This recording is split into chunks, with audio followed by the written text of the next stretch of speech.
Hello student, आज हम पढ़ेंगे कार्सिनोमा इन लीवर।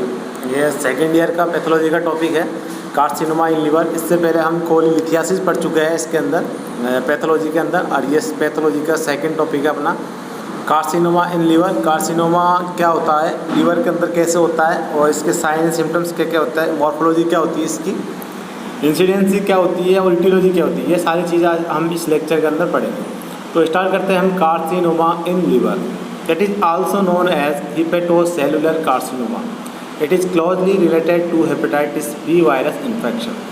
जो कार्सिनोमा लीवर होता है वो रिलेटेड होता है किससे, हेपेटाइटिस बी वायरस। यानी कि किसी भी पेशेंट के अगर हेपेटाइटिस बी वायरस है तो उसको सबसे ज़्यादा चांस रहेंगे या उसके अंदर कार्सिनोमा इन लीवर के अंदर कार्सिनोमा होने के सबसे ज़्यादा चांस उन पेशेंट को होते हैं या उन लोगों के अंदर देखने को ज़्यादा मिलते हैं जिनको हेपेटाइटिस बी वायरस होता है।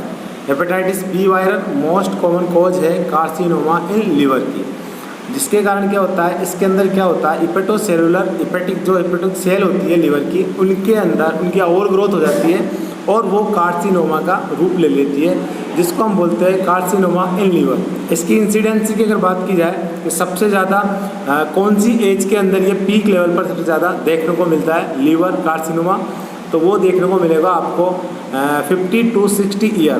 The peak incidency is between 50 to 60 year, यानी 50 से 60 साल की एज के जो लोग हैं या पीपुल्स हैं उनके अंदर सबसे ज़्यादा इंसिडेंसी देखने को मिल सकती है आपको कार्सिनोमा इन लीवर की, जिन पेशेंट के अंदर हेपेटाइटिस बी वायरस ऑलरेडी है। और नेक्स्ट इसके अंदर बात करते हैं इसकी एटियोलॉजी की, कौन कौन सी एटियोलॉजिकल फैक्टर है जो कार्सिनोमा इन लीवर कॉज कर सकते हैं। इसके अंदर फर्स्ट देखते हैं viral infection, prolonged infection with hepatitis B और हेपेटाइटिस सी। मान लो किसी भी पेशेंट को अगर लंबे समय से हेपेटाइटिस बी और हेपेटाइटिस सी का इन्फेक्शन है तो वो इन्फेक्शन आपका कार्सिनोमा ऑफ लीवर कॉज कर सकता है। कार्सिनोमा लीवर कॉज कर सकता है हेपेटाइटिस बी और हेपेटाइटिस सी वायरस। किसी पेशेंट को मान लो हेपेटाइटिस बी और हेपेटाइटिस सी वायरस है तो उन पेशेंट के अंदर कार्सिनोमा ऑफ लीवर या लीवर का कैंसर होने की सबसे ज़्यादा चांसेस देखने को आपको मिलेंगे। सेकेंड इसके अंदर देखते हैं liver cirrhosis. It is most commonly occurs after post necrotic cirrhosis mainly due to damage liver cell. जो लीवर सिरोसिस होता है इसके अंदर क्या होता है, जो लीवर की हेपेटोसाइट सेल होती है उसका डिस्ट्रैक्शन हो जाता है, वो टूटना स्टार्ट हो जाती है और वो फाइबर्स टिश्यू के अंदर कन्वर्ट हो जाती है, और फाइबर टिश्यू के अंदर कन्वर्ट होने के बाद जो लीवर है उनकी सेल नेक्रोटाइट हो जाती है, उनके अंदर ब्लड सप्लाई रुक जाती है, ऑक्सीजन सप्लाई रुक जाती है, जिससे कि लीवर डैमेज हो जाता है या लीवर डेड हो जाता है। इसको हम बोलते हैं लीवर सिरोसिस। तो लीवर सिरोसिस के कारण भी कार्सिनोमा और लीवर हो सकता है, यानी लीवर का कैंसर लीवर सिरोसिस के कारण भी हो सकता है। नेक्स्ट के अंदर देखते हैं alcohol. There are increase in the risk of carcinoma by the alcohol. Alcohol के कारण सबसे ज़्यादा लीवर का सिरोसिस और लीवर का कैंसर देखने को मिल सकता है। जो पेशेंट या जो लोग एल्कोहल का सेवन सबसे ज़्यादा करते हैं उन लोगों के अंदर कार्सिनोमा इन लीवर देखने को सबसे ज़्यादा आपको मिल सकता है, या जो लोग लंबे समय तक एल्कोहल पीते हैं तो उन लोगों के अंदर आपको लीवर की जो प्रॉब्लम है, लीवर सिरोसिस या फिर लीवर कैंसर आपको देखने को मिल सकता है। अब इसके अंदर जो कार्सिनोजन होता है, कार्सिनोजन कौन सा होता है जो आपके लीवर कार्सिनोमा कॉज करता है, तो वो होता है मायोटॉक्सिन, लाइक जैसे कि एल्फाटॉक्सिन। मायोटॉक्सिन होता है जो कोच करता है आपका लीवर कार्सिनोमा, जिसके अंदर आता है आपका एल्फाटॉक्सिन। अब बात करते हैं इसकी मॉर्फोलॉजी की, तो मॉर्फोलॉजिकल फैक्टर्स के अंदर देखते हैं it may be grow is various pattern. जो आपका लीवर कार्सिनोमा होता है वो ग्रो करता है आपका अलग अलग पैटर्न के अंदर या अलग अलग स्टेजेस के अंदर, ये आपका कार्सिनोमा ऑफ लीवर कोज करता है। ऐसे नहीं कि अचानक एक ही दिन के अंदर आपका कार्सिनोमा ऑफ लीवर हो जाएगा, नहीं, ये आपका धीरे धीरे जाके कई टाइम में या कई ईयर्स इसको लग जाते हैं होने में। तो ये अलग अलग स्टेजेस से होकर गुजरता है, अलग अलग स्टेज से होकर गुजरता है, जिससे हम पता लगा लेते हैं पेशेंट के अंदर कार्सिनोमा की अलग अलग स्टेजों को हम पता लगा लेते हैं, जिससे पेशेंट को हम जल्दी से ट्रीट भी कर सकते हैं। अगर फर्स्ट स्टेज में हम पता लगा लेते हैं तो पेशेंट को जल्दी से हम ट्रीट कर सकते हैं, मेडिकल ट्रीटमेंट उसको दे सकते हैं, नर्सिंग केयर उसको प्रोवाइड की जा सकती है। तो फर्स्ट मॉर्फोलॉजी के अंदर देखते हैं a soft tissue tumor single layer brown mass which produce hepatocyte। जो सिंगल लेयर ट्यूमर होता है वो उसका जो कलर की बात की जाए तो वो होता है ब्राउन कलर का, जो हिपेटोमेगेली प्रोड्यूस करता है। हिपेटोमेगेली का मतलब होता है आपके अगर लीवर की साइज अगर बढ़ जाती है तो उसको बोलते हैं हिपेटोमेगेली। यानी हिपेटो का मतलब होता है आपका लीवर और मेगेली का मतलब होता है साइज़ का बढ़ना। मेगेली का मतलब साइज़ का बढ़ना होता है। मान लो किसी भी ऑर्गन की अगर साइज़ बढ़ रही है बॉडी के अंदर तो उसको हम मेगेली बोलते हैं, और अगर लीवर की बढ़ रही है तो उसको हिपेटो बोलते हैं। तो इसको क्या बोलेंगे हम, हिपेटोमेगेली। हिपेटोमेगेली किसने खोज किया है? आपकी जो ट्यूमर की सिंगल लेयर है उन्होंने खोज किया है आपके हिपेटोमेगेली, लीवर की सेल ने खोज किया है। नेक्स्ट की बात करते हैं मॉर्फोलॉजी की। नेक्स्ट क्या है? Multiple nodules the covering wide area throughout the liver, their size is 3 to 5 centimetre in diameter. एक से ज़्यादा आपको नोडुल्स देखने को मिलेंगे जो आपकी जो वाइड एरिया होता है लीवर के चारों ओर का जो एरिया होता है, बड़ा एरिया, उसको कवर कर लेंगे। बहुत से सारे नोडुल्स जो कार्सिनोमा खोज करेंगे उसको कवर कर लेंगे। और अगर उनके डायमीटर की बात की जाए या उनकी साइज़ कितनी होती है तो उनका डायमीटर होता है 3 से 5 सेंटीमीटर इन डायमीटर। अब बात करते हैं इसकी स्प्रेड ऑफ ट्यूमर। ट्यूमर कैसे स्प्रेड होता है, अलग अलग स्टेजेज है। तो फर्स्ट में बात करते हैं इसकी इंट्रा हिपेटिक स्प्रेड।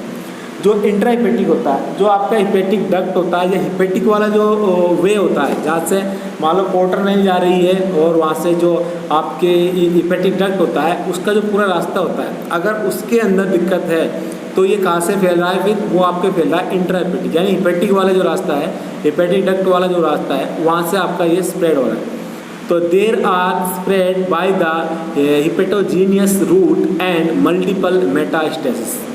इसका जो रूट होता है वो हिपेटोजीनियस यानी जो हिपेटिक वाला रूट होता है, हिपेटिक डक्ट वाला रूट होता है, वहाँ से ये फैलता है और ये एक से ज़्यादा मेटास्टेसिस करता है। मेटास्टेसिस का मतलब होता है सेल का अबनॉर्मल सेल से दूसरी अबनॉर्मल सेल के अंदर चेंज हो जाना।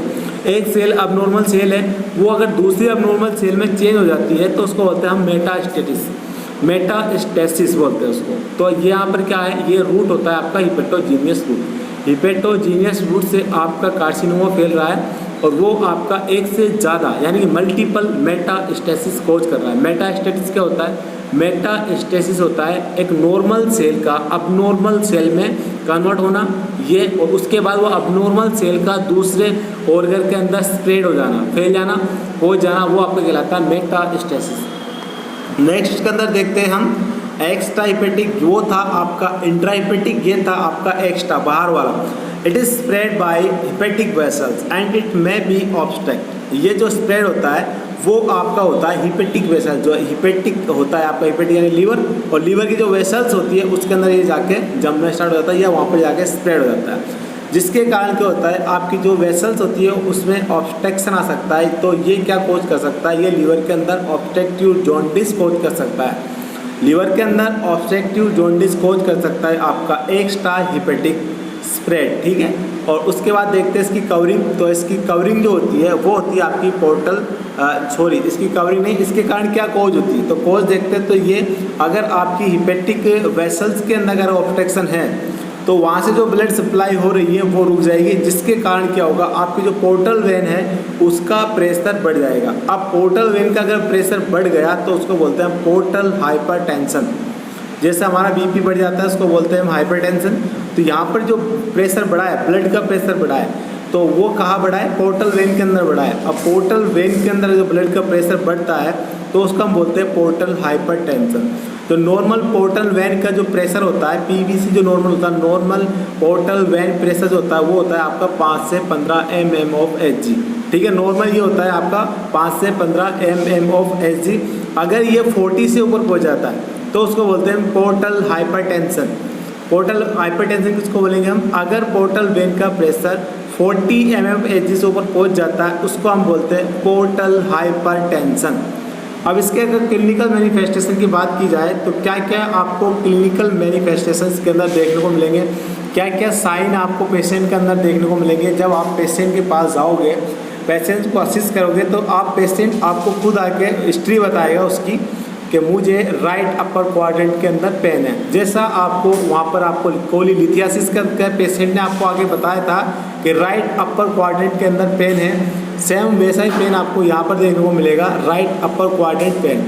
सेकंड आपको देखने को मिलेगा इसके अंदर हिपेटोमेगेली, जो हिपेटोसाइट थी वहाँ पर ब्लड वेसल्स ऑब्स्ट्रक्शन कर दिया था, जिसके कारण यहाँ पर आपकी हिपेटोसाइट हो गया था, हिपेटोमेगेली हो गया था, आपकी जो लीवर है उसका साइज बढ़ गया था। तो लीवर का साइज बढ़ा, उसको क्या बोलेंगे हम, उसको बोलेंगे हम हिपेटोमेगेली। हिपेटोमेगेली हुआ तो उसने कॉज किया आपका जॉन्डिस। जॉन्डिस के अंदर क्या होता है, जॉन्डिस के अंदर स्किन का कलर येलो कलर का हो जाता है, येलो भी स्किन हो जाती है। वो होता है आपका ड्यू टू जो आपका बिलिरुबिन है, बिलिरुबिन का लेवल बढ़ने के कारण आपकी बॉडी के अंदर जॉन्डिस हो जाता है। जॉन्डिस हो जाता है क्योंकि जो आपका मोटा मेटाबॉलिक रेट होती है डाइजेस्ट करने की, टॉक्सिक जो सब्सटेंस होते हैं लीवर के, जो इनको डाइजेस्ट करता है लीवर, उनकी रेट कम हो जाती है, जिससे क्या हो जाता है जॉन्डिस कोज कर देता है। और जॉन्डिस के अंदर क्या होता है, बिलिरुबिन का लेवल बढ़ जाता है। जब आप पेशेंट के एलएफटी करते हो, लीवर फंक्शन टेस्ट करोगे, तो उसके अंदर एसजीपीटी का लेवल आपको बढ़ा हुआ देखने को मिलेगा, बिलिरुबिन के अंदर लेवल देखने को मिलेगा। इसके अंदर डायरेक्ट बिलिरुबिन और इनडायरेक्ट बिलिरुबिन दोनों का लेवल आपको देखने को मिलेगा। अगर ये लेवल 15 mg/dl से ऊपर पहुंच जाता है या 20 mg/dl से ऊपर पहुंच जाता है, तो एक बीमारी होती है आपके ब्रेन की कैरेक्टर्स कोज कर देगा, यानी ब्रेन की बीमारी को कोज कर देगा। वो इसलिए कोज करेगा क्योंकि लीवर जो है आपका अमोनिया का डाइजेशन करेगा है। अगर अमोनिया या लैक्टोज डाइजेस्ट नहीं होगा आपका, तो वो अमोनिया ब्रेन तक पहुंच जाएगी और ब्रेन में जाके वो आपकी ब्रेन में एन्सेफेलोपैथी या कैरेक्टर्स कोज कर सकती है, जिससे आपके ब्रेन की अबनॉर्मलिटी देखने को आपको मिल सकती है। पेशेंट में लेवल ऑफ कॉन्शियसनेस LOC होता है, लेवल ऑफ कॉन्शियसनेस, वो आपको कम देखने को मिलेगा। नेक्स्ट इसके अंदर आपको साइन देखने को मिलेगा लीवर सिरोसिस। सिरोसिस मैंने आपको बताया था, लीवर की हेपेटोसाइट सेल का अबनॉर्मल सेल के अंदर चेंज हो जाना आपका सिरोसिस था। तो सिरोसिस आपको देखने को मिलेगा एक पेशेंट जिसको लीवर कार्सिनोमा है। नेक्स्ट उसके अंदर देखने को मिलेगा आपको एसाइटिस। एसाइटिस कैसे देखने को मिलेगा आपको, जो आपके पोर्टल वेन का प्रेशर बढ़ाता है, हाइपरटेंशन वहाँ पर हुआ था, तो पोर्टल वेन का प्रेशर बढ़ने के कारण आपके इसोफेगस के अंदर एक फिस्टुला हो गया था। तो वहाँ से अगर ब्लीडिंग होगी तो वो ब्लीडिंग होके आपके एसाइटिस कोज करेगी, जो आपकी एब्डोमिनल के अंदर फ्लूइड का एक्यूमुलेशन करेगी। एब्डोमिनल के अंदर फ्लूइड का एक्यूमुलेशन हो जाएगा तो उसको हम बोलेंगे एसाइटिस। एसाइटिस आपके कैसा हुआ, आपके पोर्टल हाइपरटेंशन हुआ, पोर्टल हाइपरटेंशन के बाद आपके इसोफेगस वेरिसेस होता है, वहाँ पर रप्चर हो जाता है। वो अगर रप्चर हो जाता है तो वो आपके कोज करता है एसाइटिस। नेक्स्ट के अंदर आप अगर पाल्पेट करते हो पेशेंट के राइट क्वाड्रेंट, अपर क्वाड्रेंट आपको पाल्पेट करेंगे अगर, तो आपको एक मास्क फीलिंग होगी, मास्क लाइक पाल्पेट आपको देखने को मिलेगा। तो पाल्पेट से आपको पता लग जाएगा लीवर की साइज बढ़ी हुई है, तो आपको मास्क लाइक पाल्पेट देखने को यहाँ पर मिलेगा।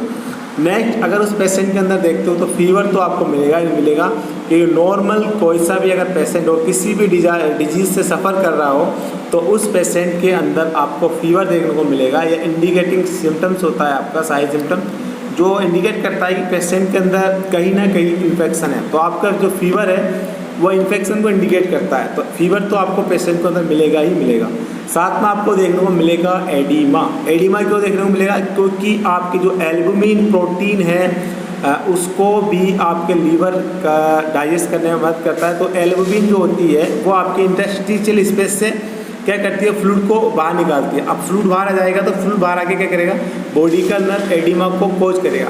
नेक्स्ट के अंदर देखते हैं लॉस ऑफ एपेटाइटिस। आपका जो लॉस ऑफ एपेटाइटिस इसके अंदर देखने को मिलेगा, पेशेंट को भूख कम लगेगी। फर्स्ट साइन है ये आपका लीवर वाली डिजीज़ के अंदर या लीवर की कोई सी भी प्रॉब्लम हो, फर्स्ट साइन आपको देखने को मिलता है लॉस ऑफ एपेटाइट, भूख का कम लगना। और नेक्स्ट उसके अंदर देखने का मिलेगा आपको नोजिया देखने को मिलेगा। ये नॉर्मल साइन है नोजिया। एंजाइटी पेशेंट के अंदर देखने को मिलेगी, तो ये नॉर्मल साइन है आपके जो लीवर कार्सिनोमा के अंदर देखने को मिलेगा। फिर से इसको एक बार और देख लेते हैं हम कौन कौन से साइन है इसके अंदर।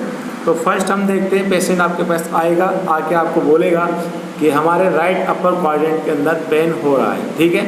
सेकंड आप जो उसके अंदर असिस्ट करेंगे तो पेशेंट के लीवर की साइज आपको बड़ी हुई मिलेगी, यानी कि अगर लीवर की साइज बड़ी हुई है तो मेडिकल टर्म्स में उसको बोलते हैं हिपेटोमेगेली। नेक्स्ट के अंदर आपको मिलेगा जॉन्डिस। जॉन्डिस आपको मिलेगा इसके अंदर, यानी स्किन का कलर येलोविश हो जाएगा और वो कलर हुआ है आपका बिलिरुबिन का लेवल बढ़ने के कारण। अब इस पेशेंट के अंदर अगर आप LFT करवाते हो, लीवर फंक्शन टेस्ट, तो SGPT आपको बढ़ा हुआ मिलेगा। नेक्स्ट इसके अंदर देखने को मिलेगा आपको सीरोसिस। सीरोसिस क्यों देखने को मिला? क्योंकि लीवर की जो नॉर्मल हेपेटोसाइट सेल है वो डिस्ट्रैक्शन हो गया है, उनका डिस्ट्रैक्शन हो गया है, उनके अंदर डिस्ट्रैक्शन हो गया है, जिसके कारण आपको लीवर के अंदर सीरोसिस देखने को मिलेगा। नेक्स्ट के अंदर देखने को मिलेगा आपको एसाइटिस। एसाइटिस मैंने आपको बताया था, पोर्टल वेन का प्रेशर बढ़ने के कारण पोर्टल हाइपरटेंशन हुआ। पोर्टल हाइपरटेंशन ने आपके इसोफेगल वेरियसिस जो वहाँ पर फिस्टुला बना हुआ था वेरियसिस का, तो वहाँ पर हो जाएगा, रप्चर हो जाएगा उससे, और रप्चर होने के बाद आपका एसाइटिस हो जाएगा। नेक्स्ट अब आप उस पेशेंट के अंदर अगर पाल्पेट करते हो पेशेंट को, तो वहाँ पर आपको देखने को मास देखने को मिलेगा, पाल्पेबल मास। और ऐसे पेशेंट के अंदर आपको फीवर, एडिमा देखने को मिलेगा, क्योंकि एल्बुमिन का लेवल कम हो जाएगा, एल्बुमिन का कम होगा लेवल, तो इंटरस्टिशियल स्पेस से हमारा फ्लूइड बाहर आ जाएगा, और फ्लूइड जब बाहर आएगा तो बॉडी में एडिमा को कोज करेगा। नेक्स्ट के अंदर देखने को मिलेगा आपको लॉस ऑफ एपेटाइट। ऐसे पेशेंट के अंदर आपको देखने को मिलेगा, वो पेशेंट आपको आके बताएंगे कि हमें भूख कम लगती है, खाना हम कम खाते हैं, तो ऐसे पेशेंटों को अंदर loss of appetite most common आपको देखने को मिलेगा लीवर डिजीज वाले पेशेंटों के अंदर। नेक्स्ट के अंदर पेशेंट आपसे आके शिकायत करेगा, मुझे नोजिया है, वॉमिटिंग है और एंजाइटी है। तो ये था आपका लीवर सिरोसिस या लीवर का जो कार्सिनोमा होता है, कार्सिनोमा इन लीवर। तो ये था आपका कार्सिनोमा इन लीवर, जो आपके पैथोलॉजी का टॉपिक था, सेकेंड ईयर पैथोलॉजी का टॉपिक है। तो ये हमारा चल रहा था डाइजेस्टिव सिस्टम के अंदर। तो आज लगभग डाइजेस्टिव सिस्टम हमारा कंप्लीट हो गया है। नेक्स्ट इसके बाद रेस्पिरेटरी सिस्टम हम स्टार्ट करेंगे, और रेस्पिरेटरी में हम नेक्स्ट क्लास से स्टार्ट करेंगे रेस्पिरेटरी सिस्टम। तो आप हमारी वीडियो को देखें ज़्यादा से ज़्यादा, और अगर कुछ भी इसमें अगर आपको समझने में दिक्कत आ रही है तो आप हमारे व्हाट्सएप ग्रुप में मैसेज कर सकते हो, या को टीचर्स को पर्सनली व्हाट्सएप पे मैसेज करके पूछ सकते हो कि यहाँ इस टॉपिक में हमें दिक्कत आ रही है, तो हम आपको वो चीज़ अच्छी तरह से समझा देंगे। Thank you very much.